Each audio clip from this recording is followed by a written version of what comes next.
واتقوا اللہ الذی تساءلون بہ والارحام. امام مالک کہا کرتے تھے کہ کیسے ہوگا ایک شخص کہے کہ خدا کے لیے دو میں نہ دوں.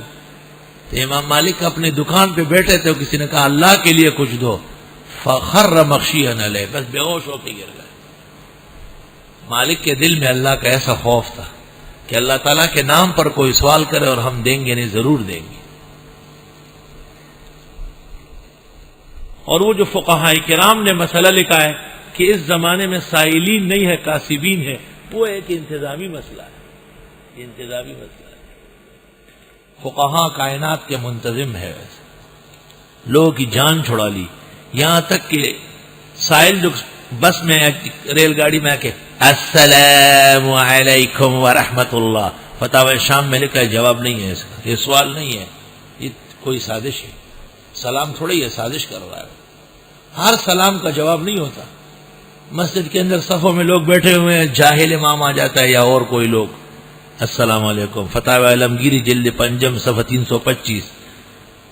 یجب علیہم اللہ یجیبوا، بالکل جواب نہیں ہے. لوگ صفوں میں نماز کے لیے بیٹھے ہیں، کوئی حجرت تھوڑا ہی ہے. نہ پختنو جماعتنا السلام علیکم وعلیکم السلام تو ہم خانہ پخیرا نے سنگے جوڑ واسطہ پلار اجرا دا خدا خدای کور دې ته اجرا بیا بل بارانه چې ډیر مالدار هغه ته ډیر پزور وي کاکا پخیرا دې څنګه اخی وای دا مولیان نه مولیان دي نه سره نه پس مولیان دي څه خبر.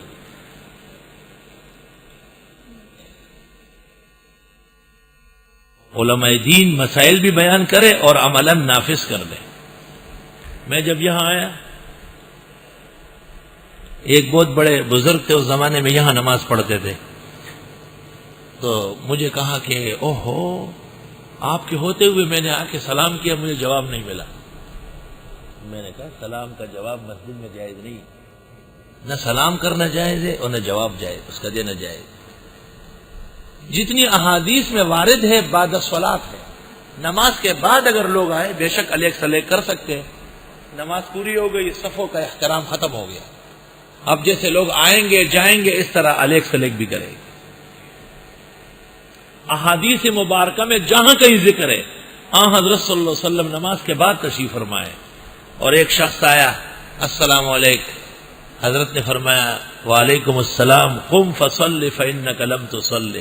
بخاری کتاب القرات، ابو ہریرہ کی روایت مسیء الصلاۃ کہلاتی ہے. یہ بعد الصلاۃ کا واقعہ ہے.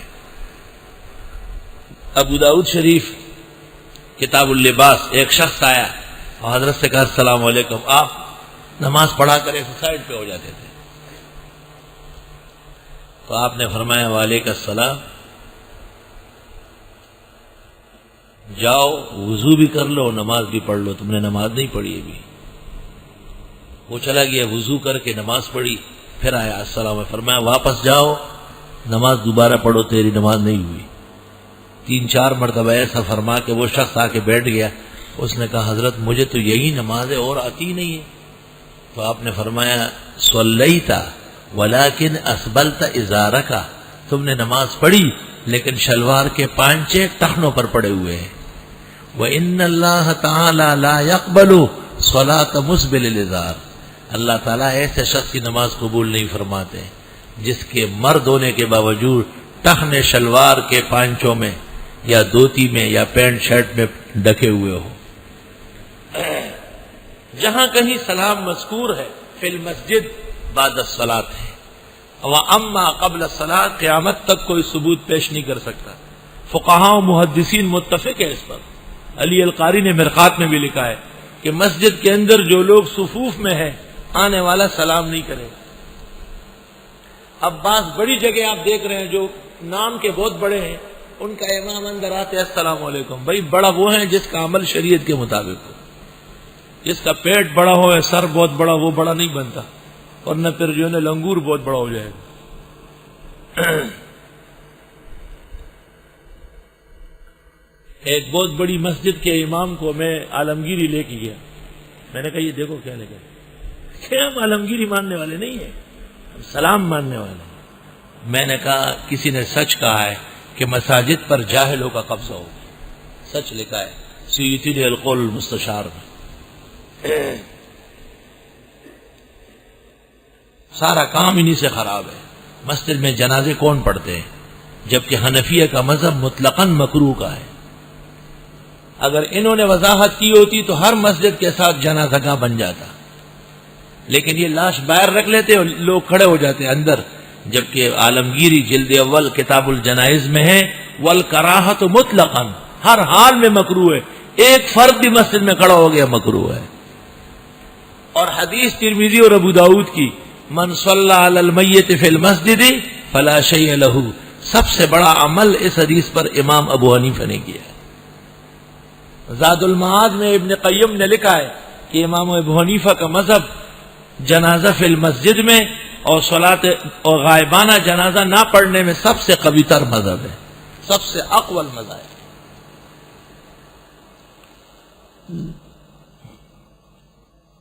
وطروں کے بعد نفلیں کون پڑھواتے ہیں؟ یہ خود کھڑے ہو کے پڑھتے ہیں دنیا کے سامنے اور لوگوں کو ثواب بیان کرتے ہیں کہ یہ بہت بڑا ثواب ہے. پیغمبر سے حیا اور شرم نہیں آتی کہ پیغمبر نے اصح حدیث میں کہا ہے اجعلوا آخر صلاتکم باللیل وطرا، رات کی آخری نماز وطر ہوگی. اور جب عوام ان سے پوچھتے ہیں تہجد کا کیا ہوگا جی، قیام اللیل پڑھ لیں ختم ہو گیا، سارا علم ختم ہو گیا. یہی تو امتحان کا وقت تھا کہ آپ کہتے کہ رمضان شریف میں نہ تہجد ہے نہ قیام اللیل ہے. وضاحت ہو چکی. یہ 20 رکعت تراویح کیا چیز ہے؟ 12 رکعت تہجد، 8 رکعت قیام اللیل، اسی سے تو 20 رکعت بنی. فیض الباری جلد 4 صفحہ 420. امام الاسر انور شاہ کشمیری لکھتے ہیں ابو نصر مروزی نے لکھا ہے سلف صالحین رمضان میں تہجد قیام اللیل سے منع کرتے تھے. ان کے لیے بہت عجیب بات ہے، بس سینے پہ چھرا منع کر دیا. منع نہیں کیا، ایمان سکھا دیا آپ کو. تم تو سجدوں کو عبادت سمجھتے ہو، ہم اطاعت کو عبادت سمجھتے ہیں. تم جو وطروں کے بعد نفلیں پڑھتے ہو اور اٹھ کر تہجد و قیام اللیل پڑھتے ہو، اس حدیث کا کیا جواب دیتے ہو؟ اجعلوا آخر صلاتکم باللیل وطرا. اب سے لے کر کے 23 تاریخ تک آپ مجھے لا کے جواب دکھائے، کوئی جواب نہیں اس کا. پیغمبر نے حکم دیا کہ رات کی آخری نماز صلاۃ وطر ہوگی. صلاۃ الوطر کے بعد وطر کے برابر یا اس سے تکڑی نماز جائز ہے، جیسے فرائض قضاء وطر. اس سے نیچے کی نماز نفل وغیرہ جائز نہیں ہے، نہیں پڑھ سکتے آپ. مضبوط مسائل پکے جچے تلے، نہ اہلوں کے ہاتھوں مسکین ہو گئے. عوام کا تاب نہیں لا سکتے سوال کرنے کا. ایک امام نے مجھے کہا یار میں نے آپ کا مسئلہ بیان کیا، اب میرا وقت مشکل ہو گیا. میں نے کہا وقت مقرر کرو، میں آ رہا ہوں. کہا آج رات کو آؤ. میں نے ٹھیک ہے. میں چلا گیا، وہاں میں نے تقریر کی، درس دیا. درس کے بعد سوال جواب ہوئے. میں نے لوگوں سے پوچھا اب تم میں سے کون کون وطروں کے بعد نفلیں پڑھے گا؟ ایک بھی نہیں پڑھے گا. کیا ضرورت ہے؟ جب ثواب نہیں مل رہا ہے کیوں پڑھے؟ یہ سیری کھانے کے لیے اٹھتے ہیں، تہجد پڑھتے ہیں. دی خلی تگورا تہجد تگورا خری تگورا پسارا شفی تگورا. تم تہجد شعبان اور رجب میں پڑھ لو، پتہ چل جائے آپ کو. اور جو لوگ سال بھر تہجد پڑھتے ہیں، فتاوی قاضی خان میں لکھا ہے ان کو اجازت ہے کہ تراویح با جماعت پڑھ کے وطر کے لیے پیچھے ہٹے. دیکھ اجازت دی باقاعدہ. جب رات کے آخری حصے میں تہجد پڑھ لے اس کے بعد وطر پڑھ لے. جچے تلے مضبوط مسائل، اور ان کے ہاتھوں پہنچ کے مسکین و یتیم ہو گئے. کسی ایک کتاب میں بھی حنفیوں کے ہاں وطروں کے بعد 2 رکعت کا ذکر نہیں ہے.